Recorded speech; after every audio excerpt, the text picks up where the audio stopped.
Hi friends, வாங்க இன்னைக்கு நம்ம ஒரு ஈவினிங் ஸ்நாக்ஸு கேக்கு செய்யலாம். வீட்டில் ரவை, மைதா, பால் எல்லாமே வச்சு குழந்தைங்களுக்கு பிடிச்ச மாதிரி கடைங்களில் போய் கேக்கு வாங்காமல் வீட்டிலையே செஞ்சு கொடுத்துடலாம். பாருங்கள், கேக்கு அருமையாக வந்திருக்குங்க. வாங்க இது எப்படி செய்கிறதுன்னு நம்ம வீடியோக்குள்ளே போய் பார்ப்போம். கேக்கு மோடை எடுத்துக்கலாம். உங்கள்கிட்ட இந்தமாரி கேக்கு மோடு இல்லைன்னா வீட்டில் டப்பாலாம் இருக்குல்ல, இந்த மாதிரி ரவுண்டான ஒரு பாத்திரத்தை எடுத்துகிட்டு எண்ணெய் தேய்ச்சிக்கலாம்.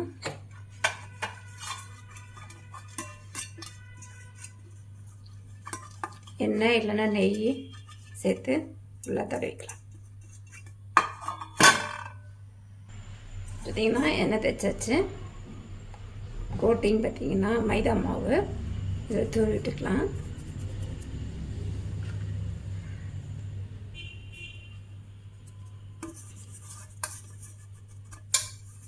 நம்ம எண்ணெய் தடவுற இடத்துலலாம் படுற மாதிரி நம்ம மைதா மாவை இது பண்ணிக்கலாம். இந்தளவுக்கு போட்டு வச்சாச்சு. மீதி இருக்கிற மாவை கீழே தட்டி விட்டுடலாம். பாருங்க, இது ஒரு வாரமாக இருக்கட்டும். அடுத்து பார்த்திங்கன்னா ஒரு மிக்ஸி ஜார் எடுத்துக்கலாம். இதால் நான் 1 கப் அளவு ரவை சேர்த்துக்கிறேன். நீங்கள் எந்த கப்பால் எடுக்கிறீங்களோ அதே கப்பால் எல்லா அளவுகளும் எடுத்துக்கோங்க. பார்த்திங்கன்னா அதே கப்பால் 1/2 கப் அளவு சர்க்கரை, சீனி எடுத்துக்கலாம். இப்போ இது ரெண்டையும் நல்லா பவுடர் ஆக்கிக்கலாம்.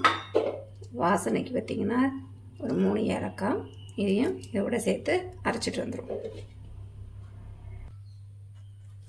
நம்ம அரைச்சிட்டு வந்த ரவையும் சர்க்கரை ஏலக்காய் இந்த பாத்திரத்தில் சேர்த்துக்கலாம்.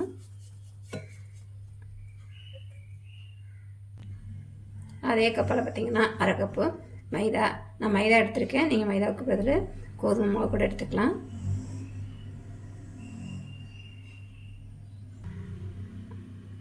அரை கப்பு வாசனை இல்லாத எண்ணெய் இதையும் சேர்த்துக்கலாம். 1/2 ஸ்பூன் அளவு baking soda, 1/2 spoon baking powder, ஒரு பிஞ்சளவு உப்பு. ஃபஸ்ட்டு இது நல்லா எல்லாத்தையும் கலந்துக்கலாம்.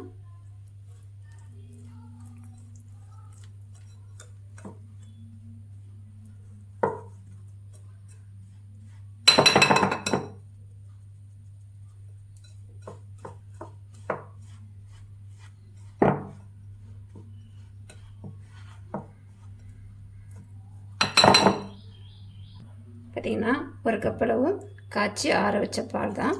கூட கொஞ்சம் கொஞ்சமாக ஊற்றி நம்ம கிளறிக்கலாம்.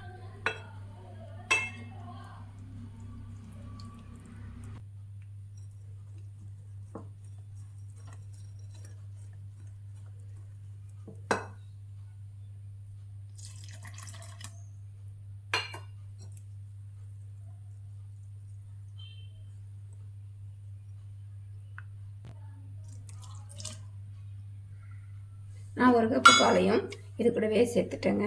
இது நல்லா கலந்து விட்டுக்கலாம்.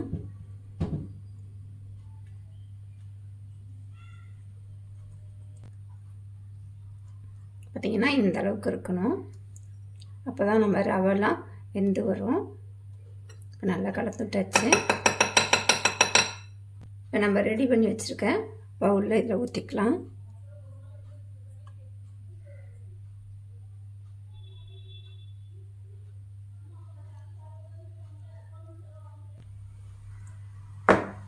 அப்படியே ஒரு 2 வாட்டி 3 வாட்டி தட்டிக்கங்க. உள்ள காற்றுலாம் இருக்குதுன்னா நம்மளுக்கு மாவு அடைஞ்சிச்சுன்னா கேக் வர்றதுக்கு நல்லாயிருக்கும். நான் பார்த்திங்கன்னா வீட்டில் இருக்கிற பழைய குக்கரை ஒரு 5 நிமிஷம் ஹீட் பண்ணியிருக்கேன். நீங்கள் இட்லி பானை இல்லைன்னா அடிக்கனமான பாத்திரத்தில் எதனாலும் வச்சுக்கோங்க.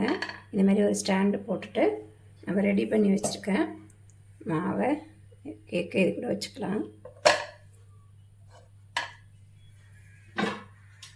அதேமாதிரி பார்த்திங்கன்னா கேஸையும் எடுத்தாச்சு, விசிலையும் எடுத்தாச்சு. லைட்டாக ஒரு பேப்பர் மட்டும் போட்டு வச்சுருக்கேன். மூடி போட்டு ஒரு அரை மணி நேரம் ஆகட்டும். அவ்வளோதாங்க, கேக்கு வந்துருச்சு. கரெக்டாக எனக்கு 30 நிமிஷம் ஆகிருக்கு. பார்த்திங்கன்னா லைட்டாக ஊற்றி பார்த்தோம்னா ஒட்டாமல் வரணும். அப்போ தான் நம்மளுக்கு கேக்கு வெந்துருச்சுன்னு அர்த்தம். நல்லா வெந்துருச்சு, கலரும் நல்லா மாறி வந்துருச்சு. இதை நம்ம எடுத்து ஒரு 5 நிமிஷம் ஆற விட்டுக்கலாம்.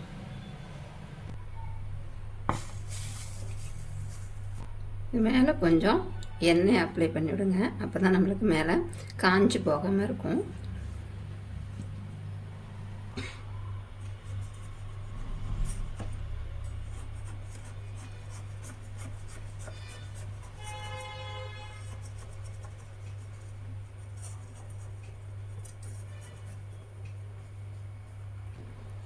தட்டை வச்சுட்டு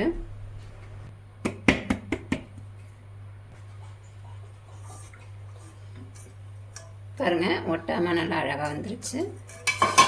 கேக்கும் நல்லா பஞ்சாக வந்திருக்கு. இப்போ செஞ்ச ரவா கேக்கு ரெடி ஆகிடுச்சு. பாருங்கள், நான் குட்டி குட்டியாக அழகாக கடைங்கெல்லாம் கட் பண்ணி வச்சுருக்க மாதிரி வச்சுருக்கேன். வீட்டில் இருக்கிற பொருளை வச்சு நம்ம ஈஸியாக ஒரு கேக்கு செஞ்சிடலாம். ஸ்கூல் விட்டு வரும் பசங்களுக்கு ஸ்நாக்ஸாக, ஈவினிங் ஸ்நாக்ஸாக செஞ்சுக்கலாம். இதில் பார்த்திங்கன்னா நான் முட்டையெல்லாம் சேர்க்கல. இப்படி வந்திருக்கு பாருங்கள், நல்லா அழகாக வந்திருக்கு. உள்ளேயும் நல்லா வெந்து இப்படி இருக்குது பாருங்கள், சூப்பராக வந்திருக்குங்க. ஸ்கூல்லேருந்து வரும்போது வீட்டில் ஸ்நாக்ஸ் இல்லைன்னா வீட்டில் இருக்கிற ரவை கோதுமை மாவு வச்சு நீங்கள் செஞ்சிடலாம். நான் பார்த்திங்கன்னா மைதா சேர்த்துருக்கேன். நீங்கள் மைதாவுக்கு பதில் கோதுமை மாவு சேர்த்துக்கலாம்.